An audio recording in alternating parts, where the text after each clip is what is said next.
ele voltou dos mortos, ressuscitado como havia sido predito por todos os profetas. Que palavras são essas que, caminhando, trocais entre vós? E por que estáis tristes? És tu só, peregrino em Jerusalém, e não sabes as coisas que nela têm sucedido nestes dias? Que coisas? As que dizem respeito a Jesus Nazareno, que foi homem, profeta, poderoso em obras e palavras diante de Deus e de todo o povo. E como os principais dos sacerdotes, os nossos príncipes, o entregaram à condenação de morte e o crucificaram. E nós esperávamos que fosse ele o que remisse Israel. Mas agora, sobre tudo isso, e já hoje o terceiro dia desde que essas coisas aconteceram, é verdade que também algumas mulheres dentre nós nos maravilharam, as quais de madrugada foram ao sepulcro e, não achando o seu corpo, voltaram dizendo que também tinham visto uma visão de anjos que dizem que ele vive. E alguns dos que estavam conosco foram ao sepulcro e acharam ser assim como as mulheres haviam dito. Porém, a ele não viram.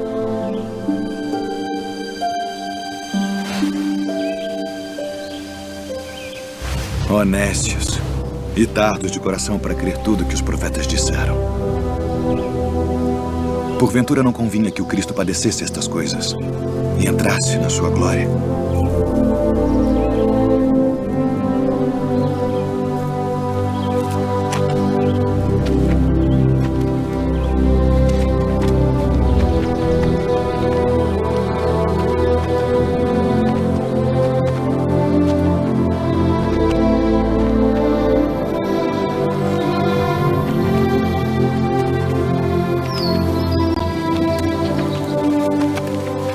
Fica conosco, porque já é tarde e já declinou o dia.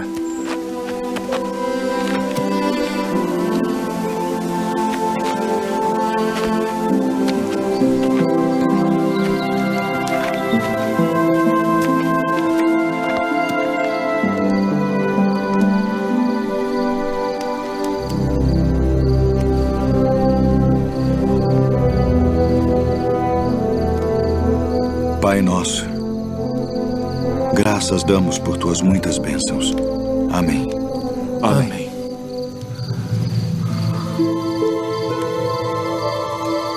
Porventura não ardia em nós nosso coração quando pelo caminho nos falava e quando nos abria as Escrituras?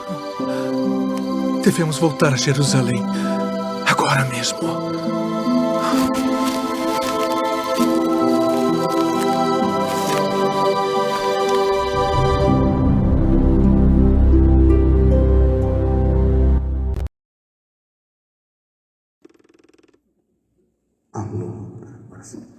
Esse texto retrata Lucas, capítulo 24, versículos de 13 a 35. Com certeza, a maioria de vocês já conhecia esse texto. É um texto que retrata dois discípulos. Eles não faziam parte dos 11 escolhidos, mas eles certamente faziam parte de uma gama de muitos outros que acompanharam o ministério de Jesus durante a sua estada, durante aqueles 3 anos em que ele esteve ministrando antes da sua morte. Jesus havia morrido. Toda aquela esperança que eles alimentavam de que ele era o Messias, de que ele seria o Salvador, aquele que libertaria o seu povo da opressão do Império Romano, havia terminado. José de Arimateia e Nicodemos levaram o corpo e enterraram. Mas aí começa a se ouvir, esse fato se deu na tarde do domingo, na tarde da ressurreição. É interessante porque hoje nós temos o WhatsApp, nós temos o Instagram, nós temos aí tantos meios de comunicação, não é verdade? Que trazem a informação quase que instantaneamente. Algum tempo atrás eu estava no Instagram e de repente chegou um vídeo de um avião correndo a pista toda e explodindo no final da pista. Eu falei assim, mas será que isso é um filme? Será que isso realmente é um acidente? Porque foi tão... a câmera correndo, acompanhando ali aquele avião e de repente ele explode em 1000 pedaços. Havia acabado de acontecer, era coisa de minutos atrás. As informações hoje correm, mas naquela época não era assim, era difícil.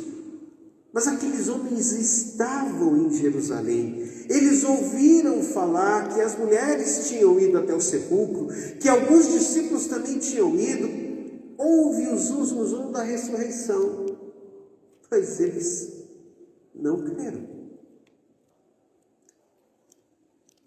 Esses discípulos estavam amedrontados. Eles não sabiam se aquilo era verdade ou não.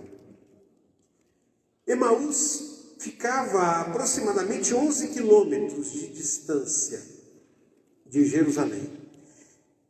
Eu tenho feito caminhada logo pela manhã e eu caminho mais ou menos 5 quilômetros, 5 e pouquinho. E eu levo ali 1 hora e pouco caminhando.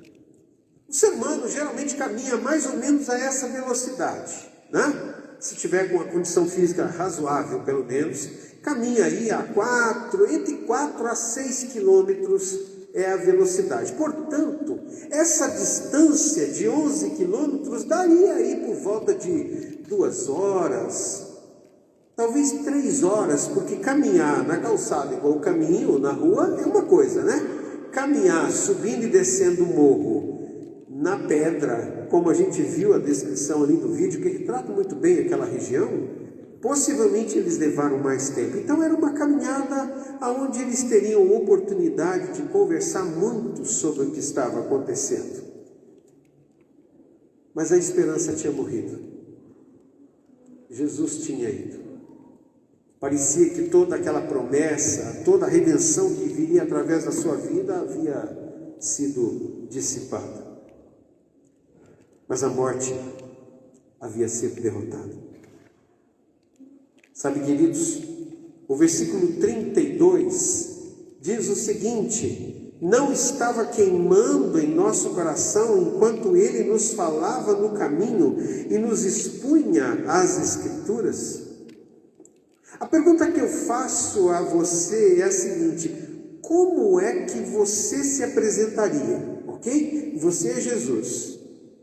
Aí você vai se encontrar com 2 dos seus discípulos, das pessoas que estavam próximas a você, depois da ressurreição.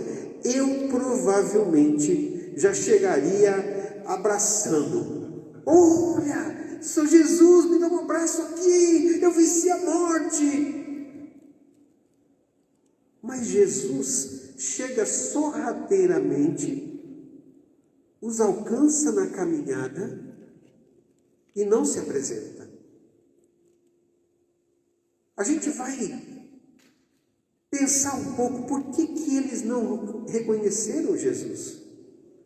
Eu não sei exatamente quanto tempo, como discípulos, eles ficaram, mas provavelmente algum tempo. É difícil a gente conviver com uma pessoa, sei lá, 1 ano, e não reconhecê-la, não é verdade? Até a voz, não é? O jeito de andar, o jeito de falar, um gesto, a gente percebe quem é a pessoa. Parece que eu conheço você. E às vezes a gente viu a pessoa uma vez na vida, não é? Não é assim que acontece?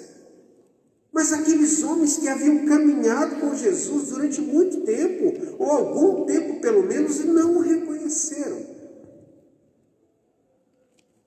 Sabe, queridos, eles precisavam de esperança. O texto do versículo 13 diz assim: naquele mesmo dia, 2 deles estavam indo para um povoado chamado Emaús, a 60 estádios, ou aproximadamente 11 quilômetros de Jerusalém. No caminho conversavam a respeito de tudo o que havia acontecido. Deixa eu fazer uma pergunta para você. Você tem conversado com alguém? Você tem conversado das questões espirituais? Você tem tido um bom bate-papo com alguém que comunga com você de uma busca por Deus? Se você ainda não faz isso, faça. Eu conheço uma família, são amigos de longa data do meu pai, são nordestinos, povo que fala mesmo, né? Gosta de conversar. E eles têm um costume, são crentes já de terceira e quarta geração. Quando eles se reúnem, sabe o que eles fazem? Eles começam a fazer discussões teológicas. Um vem com um texto, assim, do nada, tá? Estão esperando o almoço terminar. Não é um negócio, uma reunião marcada para isso, não. Estão esperando o almoço terminar, puxa a Bíblia aqui e... Não, porque 2 Coríntios e tal. Não, mas não sei o que, não sei. É lindo de ver, queridos. E às vezes se inflamam um com o outro, tem uma opinião diferente, sabe? É engraçado de ver. Que tipo de conversa é a pergunta que eu faço para você? Que tipo de conversa você tem tido?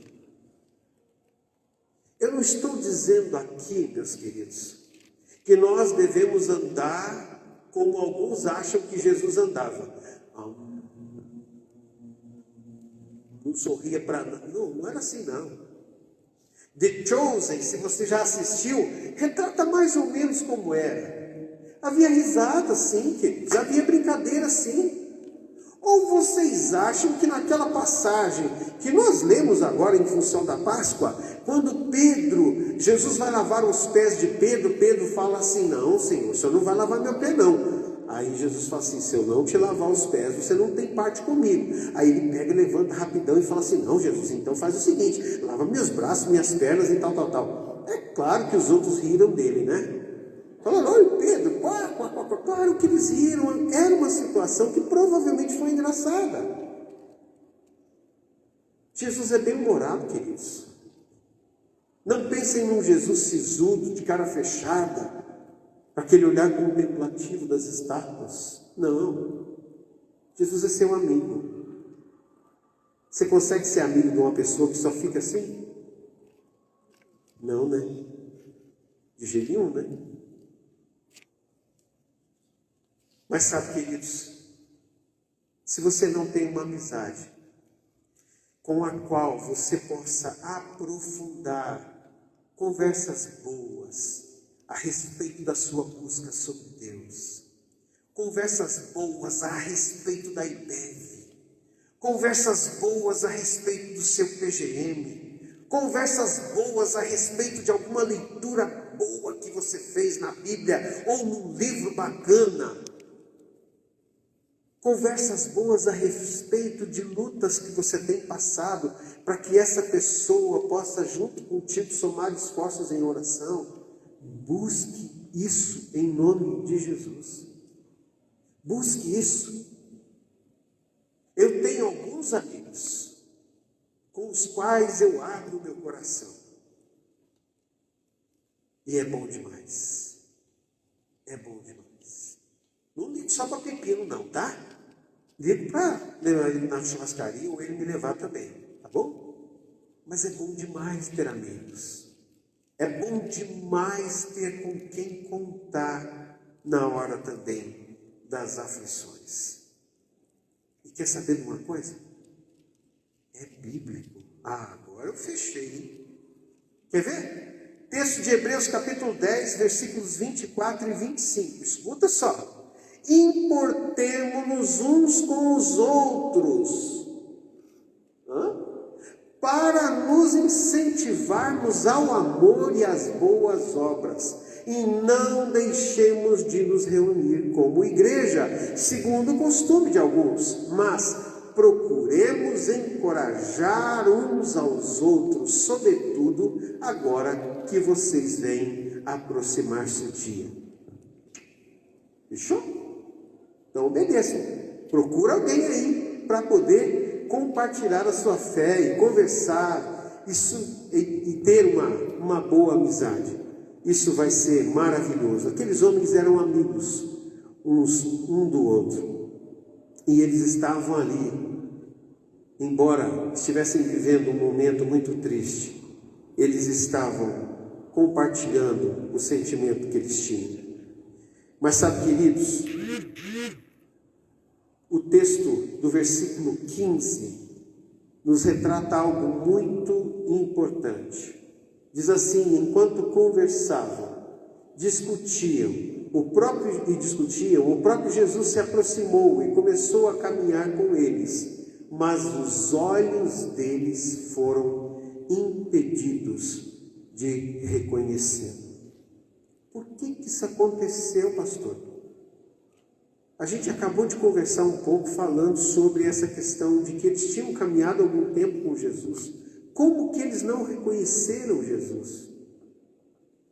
Sabe, meus irmãos, a falta de fé, o não crer no impossível, nos cega.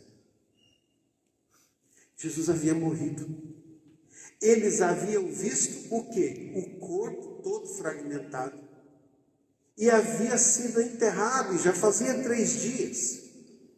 Esse bloqueio falou no coração deles: olha, é impossível. Morreu, acabou.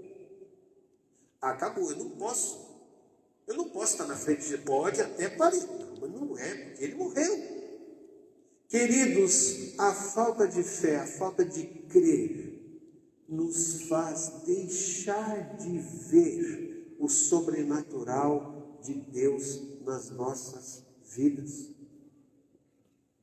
Talvez você está pensando: mãe, nunca eu enxergaria, eu reconheceria, eu sou muito bom de fisionomia.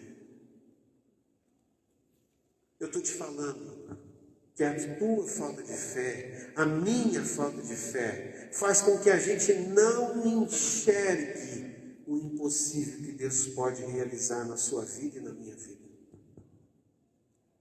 Mas tem outro bloqueio, o bloqueio do luto. A dor cega. Focamos tanto no problema que não olhamos ao redor e perdemos a nossa capacidade de avaliação lógica. Eu falei de fé e agora eu falo de lógica. Lembrei de um texto aqui, lembra daquele texto quando Pedro e João estão chegando no templo e tem um aleijado na porta do templo pedindo esmolas? O que Pedro fala para eles? Olhe para nós. Provavelmente ele estava então sentado no chão, olhando para onde? Olhando para baixo. Para onde que ele estava olhando? Para as suas pernas atrofiadas. Ele estava olhando para o problema. Quando Pedro chega perto dele, imediatamente, e o texto, se você olhar na Bíblia, está grifado entre aspas, isso é, ele falou fortemente com ele: olhe para nós, ou seja, olhe para cima. Meu querido, esse é um ensinamento escondido nesse texto. Não olhe para os seus problemas, olhe para Cristo. Não olhe para baixo, olhe para cima. Olhe para onde pode, de todas as formas, vir o socorro para você e para mim. Pare de observar o seu problema e comece a olhar para o alto. O seu problema você já sabe. A sua dificuldade você já conhece. Você tem que focar no quê? No problema? O que acontece com a gente quando a gente está com um pepino grande?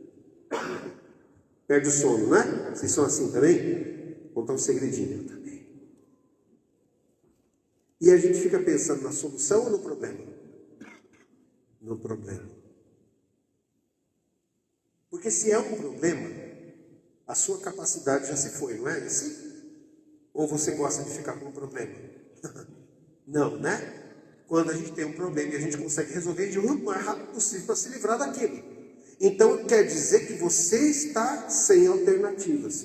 Para onde que a gente tem que olhar? Para o problema? Olhe para o alto. Sabe, queridos, quando nós estamos no meio de uma crise, a nossa capacidade de avaliação fica muito afetada pelas nossas emoções. A nossa capacidade de solução, a nossa capacidade de observar as coisas, de analisar com calma, fica muito afetada. Portanto, olhe para si. Mas sabe, como sair dessas situações? Você deseja pedir a Deus que Ele abra os seus olhos para ver o que te pode trazer esperança? Para ver mais do que você está vendo? É essa a sua decisão essa noite?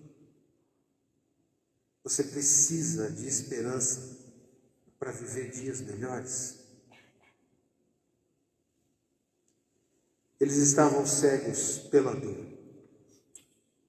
Ele lhes perguntou sobre o que eles estavam discutindo enquanto caminhavam. Eles pararam com o rosto entristecido. Um deles, chamado Cleopas, perguntou-lhe: você é o único visitante em Jerusalém que não sabe as coisas que aconteceram nesses dias?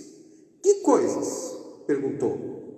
O que aconteceu com Jesus de Nazaré? Responderam. Ele era um profeta poderoso em palavras e em obras diante de Deus e de todo o povo. Os chefes dos sacerdotes e as nossas autoridades entregaram ele para ser condenado à morte e o crucificaram. Contudo, esperávamos que era ele que traria a redenção a Israel. Hoje é o terceiro dia que tudo isso aconteceu. Algumas das mulheres, olha só como ele falou, algumas das mulheres entre nós nos deram um susto. Foram de manhã bem cedo ao sepulcro e não acharam o corpo dele. Elas voltaram e nos contaram que tinham tido uma visão de anjos, e esses disseram que ele está vivo. Alguns dos nossos companheiros foram ao sepulcro e encontraram tudo exatamente como as mulheres haviam dito, mas não ouviram. Sabe, queridos, existem 3 mundos, e esses 3 mundos, muitas vezes, eles não se comunicam. Fé, razão e emoção. Não há muita comunicação entre esses mundos. Faltava fé a esses homens para crer no que Jesus havia dito. A promessa, será que havia se cumprido? A emoção estava em frangalhos pelo medo, pelo desapontamento. E a razão foi impactada pelo aparente paradoxo. É morto, agora está vivo. Muitas vezes a gente consegue explicar tudo, mas não conseguimos crer. Vencer emoções negativas é algo desafiador. Eles conheciam a história, mas não tinham fé suficiente para crer nela. O versículo 25 diz assim: ele lhes disse: como vocês custam a entender e como demoram a crer em tudo o que falaram os profetas. Não devia o Cristo sofrer estas coisas e entrar na sua glória? Então, começando em Moisés e depois em todos os profetas, explicou-lhes o que constava a respeito dele em todas as Escrituras. Olha, eu gostaria de ter acesso a esse sermão. Você já pensou? Jesus explicar tudinho, todas as promessas, desde Moisés. 3 horas caminhando com Jesus. No céu eu vou fazer isso, né? Mas eles tiveram a bênção de ter isso aqui na terra. Caminharam com Jesus durante 3 horas e ele lhes explicou exatamente tudo e todas as promessas que ele cumpriu. Mesmo antes de Jesus vir ao mundo, tudo já estava planejado, queridos. Jesus Cristo é a figura central da Bíblia, e não é só no Novo Testamento, é desde Gênesis até Apocalipse. Tudo é focado na figura de Jesus Cristo.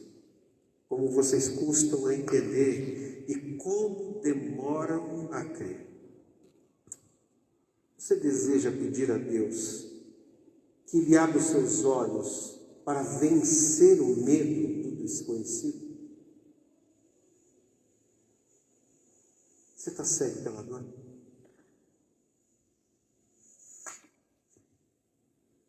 Algum tempo atrás eu tive, e ainda tenho, de certa forma, acesso a uma pessoa que perdeu um ente querido na pandemia. Seu marido ainda muito jovem. Essa pessoa está cega pela dor. Infelizmente. Tenho lutado com ela, tenho tentado apoiar de todas as formas, mas ela continua completamente cega pela dor. Sabe, meus queridos, às vezes a dor nos cega. Às vezes o sofrimento nos faz não ver mais nada. Ficamos tão magoados, tão entristecidos, que isso faz com que a gente perca até mesmo a fé, até mesmo a esperança. Mas você pode mudar isso. Você pode crer em Cristo. E você precisa tomar uma decisão de crer, porque o futuro, o seu futuro, o meu futuro, está nas mãos do Mestre. Vendo o extraordinário. O versículo 28 diz assim: e aproximando-se do povoado para o qual estavam indo, Jesus fez como que ia mais adiante. Eles, porém, insistiram muito: fique conosco, pois o dia já findou e está chegando a noite. Então entrou para ficar com eles. Absolutamente nada na palavra de Deus é sem propósito. E isso é o maravilhoso dela. A primeira coisa que eu quero destacar nesse texto é que hoje é perigoso você viajar à noite, né? Mesmo com os nossos carros, mesmo com estradas bem sinalizadas, à noite é mais perigoso do que durante o dia. Mas aí você imagina, naquela região, à noite, animais poderiam atacar, salteadores, ladrões poderiam assaltar eles, eles poderiam sofrer algum tipo de violência. Não era coerente, não era bom, não tinha lanternas muito potentes na época. No máximo você tinha uma lanterninha ali com um fogo, um lampião, que seja. Então não existia uma iluminação, seria muito perigoso. Mas sabe, queridos, Jesus não faz de conta que estava indo para lá e entra na casa deles. E ele repete isso até hoje. Jesus não arromba a porta. Como é que diz a palavra? Eis que estou à porta aí. Ele não chega. Eis que estou à porta e bato. Ele fez que ia para outra direção e esperou o convite. Ele está da mesma forma, esperando um convite seu. Esperando um convite seu para te apoiá-lo nas suas necessidades. Esperando um convite seu para fazer uma transformação no seu coração. Esperando um convite seu para caminhar com você, estar com você, ceiar com você. E ele vai até aquela casa. Havia medo. Havia medo. Mas ele os acompanha.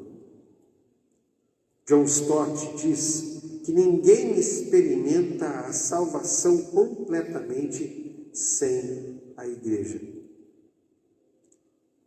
A comunhão é algo essencial na nossa vida. Na outra vez que eu vim aqui pregar, vocês no outro dia iriam para uma chácara, não é isso? Fazer um dia de piquenique e tudo mais. É gostoso demais, né? Muito bom, não é? Eu faço ideia que deve ter sido muito divertido, boas risadas, momentos de lazer, comida gostosa. Deve ter sido um dia maravilhoso. E é assim, queridos. A vontade de Deus é essa para a nossa vida, que nós tenhamos comunhão. E a igreja foi feita para isso. Mas Jesus não forçou para ser recebido. Deus é assim conosco. Ele nos dá um livre-arbítrio. Nós podemos escolher. Mas Ele quer estar conosco. Podemos convidá-lo para entrar em nossas vidas e coração. E permitir que Ele passe sem entrar. Ou permitir que Ele passe sem entrar. Lucas, ainda no texto, capítulo 24, de 30 a 32, diz assim: quando estava à mesa com eles, tomou o pão e deu graças, e partiu e o deu a eles, e então os olhos deles foram abertos e o reconheceram, mas ele desapareceu. Então perguntaram um ao outro: não ardia em nosso coração enquanto ele nos falava no caminho e nos explicava as Escrituras? Sabe, queridos, um dos motivos pelo qual Jesus não chegou e se apresentou, Cleopas, e o nome do outro, não sei, né? A Bíblia não fala, fulano, sou eu, sou Jesus. Que legal, vou caminhar com vocês, vamos conversando e tal. Ele queria, sabe o que, queridos? Que a palavra de Deus fosse enraizada no coração daqueles homens. Ele não queria um momento, uma emoção, algo que podia impactá-los e fazê-los arrepiar. E nossa, que legal e que festa! Tem muitas coisas que acontecem na nossa igreja, nas nossas igrejas, que são movimentos muito bons, muito legal. São coisas que nos dão emoção, um louvor bem tocado, algo maravilhoso, mas o que vai mudar de verdade a minha vida e a sua vida, o que vai nos impactar, o que vai transformar o nosso coração e vai fazer com que eu e você sejamos usados, é a palavra de Deus. Tudo isso pode ser usado, eu não estou recriminando. Acabei de dizer aqui que esses eventos são legais e falei que é muito gostoso estar assim, mas isso não vai fazer transformação na nossa vida. Pode nos deixar contentes naquele momento, mas o que transforma a sua vida, o que faz firmar a sua fé, o que te faz vencer realmente as dificuldades, é a palavra de Deus. Quando Jesus permite que eles não o reconheçam e simplesmente fica caminhando com eles, ele aproveita esse tempo para ir lá em Moisés e vir até os profetas, explicando texto a texto para eles. Pensam tanto que esses homens ficaram firmados na palavra. Consegue imaginar? O próprio Jesus explicando? Eu vou perguntar para Jesus como é que foi isso aí, viu?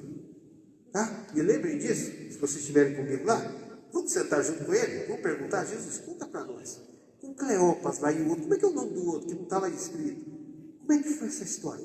Filha, não, senta aqui, vamos conversar. Nós temos a eternidade toda, né? Glória! Sabe, queridos, o mundo está cheio da glória de Deus. Mas é interessante que aqueles homens reconheceram Jesus Cristo, não no grande movimento, não foi um grande milagre que Jesus fez. Como é que eles reconheceram Jesus? Quando ele partiu o pão. Provavelmente dentro de uma casa muito simples. Está vendo como é que é? Eles haviam visto Jesus ressuscitar Lázaro, ressuscitar a filha de Jairo, tinham visto Jesus curar muitos leprosos e coxos e feito pessoas cegas ver. Eles tinham visto tudo isso, mas tudo isso não tinha transformado suas vidas. Não tinha feito tanta diferença como partir o pão. Eu não sei como é que Jesus partiu o pão, mas era diferente. Não era igual, porque eles perceberam nesse momento Sabe o que isso traz para o meu coração e quero compartilhar com você? Comece a observar coisas simples que Jesus faz por você. Às vezes a gente fica esperando aquela coisa colossal, aquela promoção a diretor-geral do mundo, da sua empresa. Não. Às vezes, Ele quer nos ensinar, às vezes Ele quer nos surpreender com a beleza de uma flor. Vou contar para vocês uma coisa. Um dia desse, eu estava lá na IBT e uma pessoa me ligou, passando por uma grande dificuldade. E eu me sentei assim, numa calçada, e comecei a conversar com ela, e ministrar o coração dela. Choramos juntos no telefone. Falei, orei por aquela pessoa. E num determinado momento, enquanto eu orava, eu fechei meus olhos e terminei ali a minha conversa ainda de olhos fechados. Quando eu abro o olho, bem pertinho do meu pé, tinha uma margaridinha desse tamanhozinho assim. Eu peguei aquela margaridazinha pequenininha e trouxe para perto dos meus olhos assim, e comecei a admirar aquilo. Ela tinha certinho 3 risquinhos assim, na base da pétala. Eu falei assim, Jesus, para que você colocou esses 3 risquinhos aqui? E no meinho, era minúsculo, tinha umas pontinhas com pólen na ponta.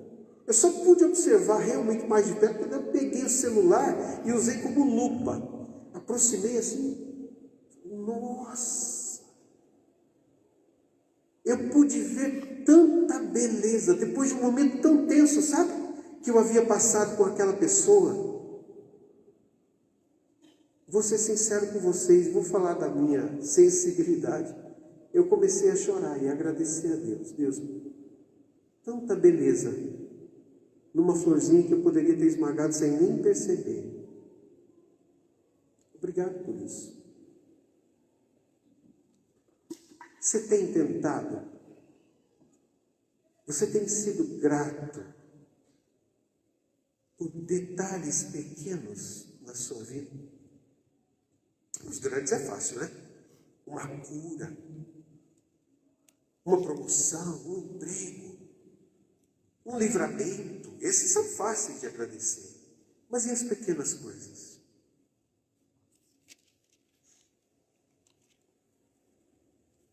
Que eu e você possamos queimar o nosso coração quando vemos o agir de Deus em pequenos detalhes.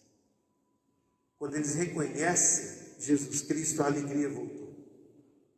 Eles ficaram tão eufóricos, se você olhar no texto, eles estavam sentados para comer. Eles não comeram. A Bíblia fala que eles se levantaram imediatamente, não é? Nem comeram. A estrada que era perigosa à noite, alguém viu? Ninguém, não quis nem saber. Se perulitaram de volta para Jerusalém. O cansaço, haviam caminhado 3 horas, talvez mais. E saíram durante a noite para caminhar talvez mais tempo ainda, porque caminhar à noite é mais difícil, para que eles chegassem de volta a Jerusalém. Havia urgência. Imediatamente levantaram-se e voltaram para Jerusalém. Ali encontraram os 11 e os que estavam com eles reunidos, que diziam, é verdade, o Senhor ressuscitou e apareceu a Simão. Então os 2 contaram o que tinha acontecido no caminho e como haviam reconhecido Jesus quando ele partiu o pão. Enquanto falavam sobre isso, o próprio Jesus apresentou-se no meio deles e disse-lhes, paz seja com vocês. Quando você for tocado pelo Senhor, haja imediatamente. Não espera não. Não espera não. Quando alguém te pedir algo, quando alguém te pedir uma oração, ore imediatamente. Não vou orar por você. Não é vou orar, não. Ore. Eu aprendi isso com um grande amigo meu. Nós estávamos viajando lá no Mato Grosso do Sul. Eu fui gideão, uma época, né? Aqueles que distribuem a palavra. E a gente estava numa caminhoneta, viajando de uma cidade para outra, assim, no meio de uma plantação de soja. E num determinado momento, eu compartilhando com ele algumas coisas, eu falei assim, meu irmão, ora por mim e tal. Ele meteu o pé no freio da caminhoneta, assim, que eu falei, meu Deus, é um bicho que está na estrada, ou coisa assim, né? Olhei assustado para frente, assim, para ver se tinha alguma coisa e tal. E ele, a caminhoneta cantou assim, parou na estrada, aquelas estradas bem desertas do Mato Grosso do Sul. Quando a caminhoneta parou, eu falei assim, ele falou assim, eu fiz isso para você nunca mais se esquecer. Eu esqueci mesmo, estou contando para vocês. Quando alguém te pedir oração, ore na hora. Aí ele encostou no estacionamento, ali no acostamento, e orou por mim. Quando alguém te pedir oração, ore na hora. É na hora. Depois você pode esquecer. É ou não é? A pessoa vem te agradecer, meu irmão, obrigado por ter orado por mim. Que vergonha, né? Está vendo? Se você orar na hora, não vai passar vergonha. Eu quero encerrar dizendo que se você precisa de esperança para viver dias melhores, você precisa decidir buscar a Deus para a esperança renascer no seu coração. Você deseja pedir a Deus que abra os seus olhos para vencer o medo do desconhecido? Você está cego pela dor? Então você precisa decidir confiar que Deus tem o meu futuro, o seu futuro em suas mãos. Você percebe o extraordinário de Deus em coisas simples da vida? Você deseja pedir a Deus que Ele mude o seu coração para perceber o agir do Senhor? Então você precisa reconhecer a presença de Jesus em todas as coisas da sua vida. Você se arrepende dos seus pecados e confessa Jesus como seu Senhor e Salvador? Seu coração está queimando? Deus está falando contigo essa noite? Então você precisa confessar Jesus como seu Senhor e Salvador. Baixe sua cabeça comigo. Amado Deus, muito obrigado pela verdade da Tua palavra. Muito obrigado, Deus, porque num texto que às vezes a gente já leu muitas vezes, já talvez ouviu mensagens a respeito dele, nós encontramos mais ensinamentos que buscam transformar a nossa realidade, que buscam nos fazer melhores, que buscam, Deus, ensinar o caminho para a nossa vida. Muito obrigado, Senhor. Muito obrigado pela Tua bondade, muito obrigado pelo Seu amor. Muito obrigado, Deus, porque através da Sua palavra, nós cremos que a nossa vida será modificada. Louvado seja o Seu nome por esses queridos irmãos que estão buscando a Ti, Pai, que têm sido usados como lâmpadas na escuridão desse lugar. Muito obrigado, Deus, pela minha colega Ronis, que tem sido usada pelo Senhor para, ó Deus, pastorear o rebanho do Senhor aqui nesse lugar. Seja com ela, Deus, dando descanso, dando livramento, dando um tempo agradável, ó Deus, junto às pessoas que ela ama. Faça com que ela volte ainda mais alegre e festiva, que ela renove as suas forças para continuar seguindo, conduzindo o seu povo. Quanto a nós, Deus, nós teremos uma semana, mas nós não tememos o desconhecido, porque o Senhor já está lá. O Senhor já está lá no desconhecido. E se o Senhor está lá, Deus, eu não temo mal. Se o Senhor já está lá, eu vou ao teu encontro. Se o Senhor está lá, é tudo o que eu preciso. Que a graça do nosso Senhor Jesus Cristo, o amor de Deus nosso Pai e as consolações do Espírito Santo de Deus sejam com todo o povo de Deus espalhado sobre toda a terra e aqui neste lugar, em nome de Jesus.